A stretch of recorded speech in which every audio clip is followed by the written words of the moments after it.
क्यों 18-18 बार आप चीन के राष्ट्रपति से मिलते हो?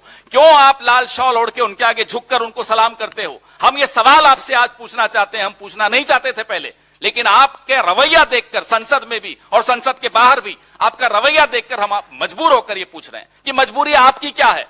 क्यों आप चुप हो जाते हो चीन के सामने? क्यों आप डर जाते हो चीन के सामने? क्यों देश की सेना का अपमान करते हो आप चीन के सामने? क्यों देश की सीमाओं के साथ आप खिलवाड़ करते हो चीन के सामने? बार बार चेतावनी दे रहे थे कि चीन नाम बदल रहा है अरुणाचल प्रदेश में कई इलाकों के, तो मोदी जी कहते थे नहीं नहीं कोई बात नहीं, नाम बदलने से क्या होता है, देख लीजिए। अब आप दरवाजे पर दस्तक देने आ गए। अगर मोदी जी गुजरात हार जाएंगे तो चीन को बड़ा नुकसान होगा। क्या नुकसान होगा चीन को, हम भी ये जानना चाहते हैं। आरएसएस के क्या संबंध है चीन की कम्युनिस्ट पार्टी से? आरएसएस का हक क्या बनता है? वो तो एक सांस्कृतिक संगठन है, गैर राजनीतिक संगठन है। क्यों बार बार चीन के दरवाजे पर दस्तक देते हैं? क्यों चीन की कम्युनिस्ट पार्टी के साथ पार्टनरशिप करते हैं? गौरव गोगोई जी ने आपको बताया कि कैसे 59 ऐप्स पे पिछले राउंड में पाबंदी लगाई गई थी। आज गृह मंत्री बड़ी ऊंची ऊंची आवाज में कुछ हम पर आरोप लगा रहे थे। मैं आपको याद दिलाना चाहता हूं कि उन ऐप्स जिन पर पाबंदी लगाई थी उनसे भारतीय जनता पार्टी के कितने घनिष्ठ संबंध हैं। यूसी वेब मोबाइल आप नोट करिए, बड़ा महत्वपूर्ण है, क्योंकि भारतीय जनता पार्टी ने 2019 के चुनाव में जिन कंपनियों की सहायता ली थी उनमें से ये थी यूसी वेब मोबाइल। ये सेवाएं भारतीय जनता पार्टी ने ली और 2017 में इसी कंपनी पर भारतीय जनता पार्टी ने आरोप लगाया था कि ये भारतीयों का डेटा चुराकर चीन भेजती है। लेकिन 19 में इसी कंपनी को भारतीय जनता पार्टी ने इस्तेमाल किया। मजबूरी क्या थी प्रधानमंत्री जी की, हम नहीं जानते। दूसरी company share IT technology, share IT या शेयर इट जो भी कहना चाहें,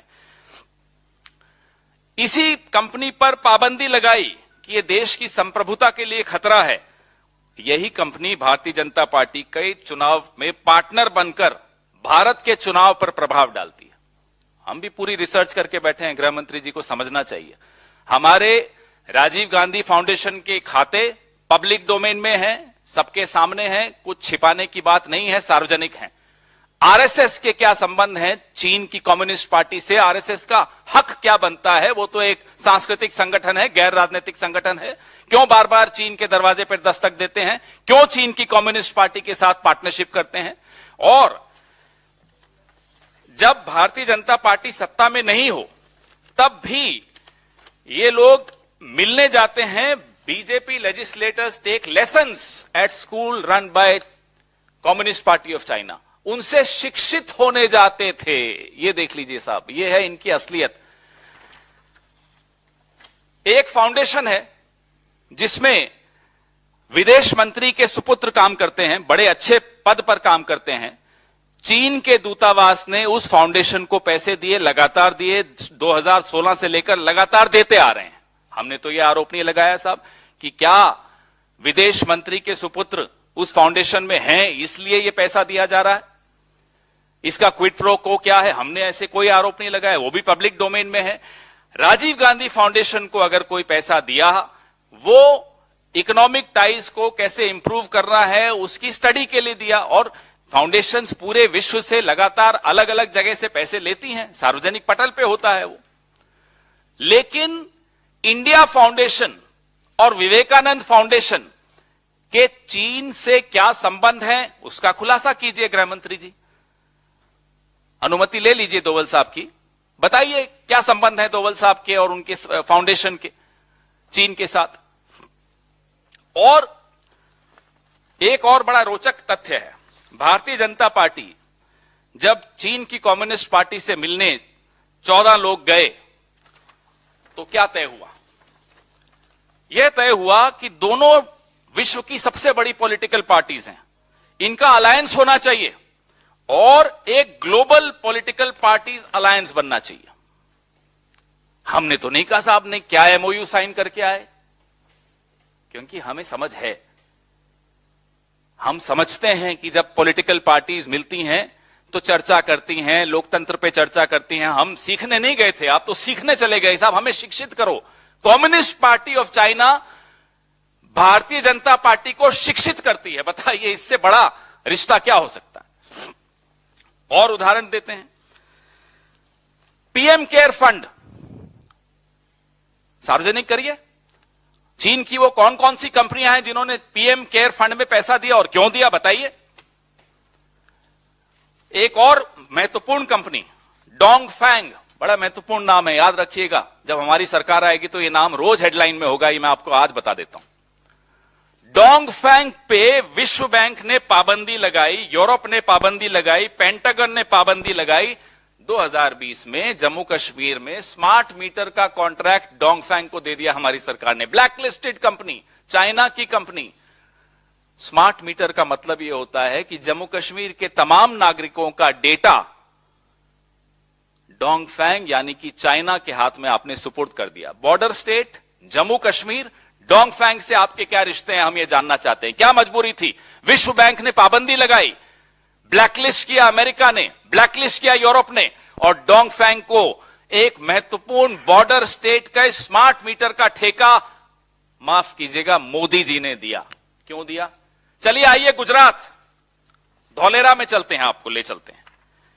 धौलेरा में 43,000 करोड़ के एमओयूज चीन की कंपनीज के साथ किसने साइन किए? कोई कारण रहा होगा कि चीन का जो सरकारी अखबार है ग्लोबल टाइम्स, वो लिखता है कि मोदी जी हार नहीं जाए कहीं गुजरात। अगर मोदी जी गुजरात हार जाएंगे तो चीन को बड़ा नुकसान होगा। क्या नुकसान होगा चीन को, हम भी ये जानना चाहते हैं। ये जो गौरव गोगोई जी बता रहे थे, 19 जून 2020 को दी गई क्लीन चिट चाइना को मोदी जी द्वारा, क्या ये राज इस क्लीन चिट का इन्हीं तमाम तथ्यों में तो नहीं छिपा हुआ? क्या ये राज धौलेरा में तो नहीं छिपा हुआ? क्या ये राज डोंगफैंग कंपनी में तो नहीं छिपा हुआ?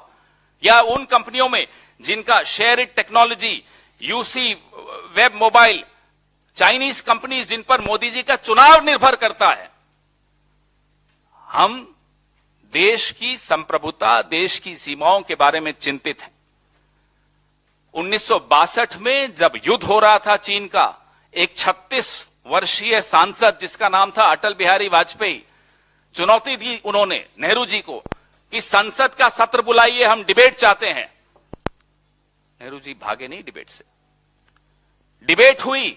हमारे वरिष्ठ सहयोगी अभिषेक सिंघवी जी के पिताजी एलएम सिंघवी जी उस वक्त पाली से निर्दलीय सांसद थे। उन्होंने सलाह दी कि ये डिबेट सीक्रेट होनी चाहिए, इसका कहीं कोई कवरेज नहीं आना चाहिए, अखबारोरों में नहीं छपना चाहिए। नेहरू जी ने कहा जी नहीं, महत्वपूर्ण मुद्दा है, यह डिबेट सार्वजनिक होनी चाहिए, संसद में बिल्कुल होनी चाहिए चर्चा इस पर। 165 लोगों ने उस डिबेट में हिस्सा लिया। हमारे अपने सांसद महावीर प्रसाद जी, उन्होंने भी निंदा की उस वक्त। नेहरू जी ने सुनी। ये सरकार सवाल पूछ लो तो हम पर सवाल निशान, प्रश्न चिन्ह लगाते हैं हमारे पर। अरुणाचल प्रदेश को पूर्ण राज्य का दर्जा कांग्रेस ने दिया। इनकी तरह नहीं कि पिछले साल हम इनको बार बार चेतावनी दे रहे थे कि चीन नाम बदल रहा है अरुणाचल प्रदेश में कई इलाकों के, तो मोदी जी कहते थे नहीं नहीं कोई बात नहीं, नाम बदलने से क्या होता है, देख लीजिए, अब आप दरवाजे पर दस्तक देने आ गए। तापिर गांव तो आपके एमपी हैं अरुणाचल से। तापिर गांव आपको कहते रहे कि 60-70 किलोमीटर चीन अंदर घुस आया है, आपने कहा नहीं कोई बात नहीं, आने दीजिए। ये क्या राज है? क्यों घबराते हो आप चीन से? क्यों 18 बार आप चीन के राष्ट्रपति से मिलते हो?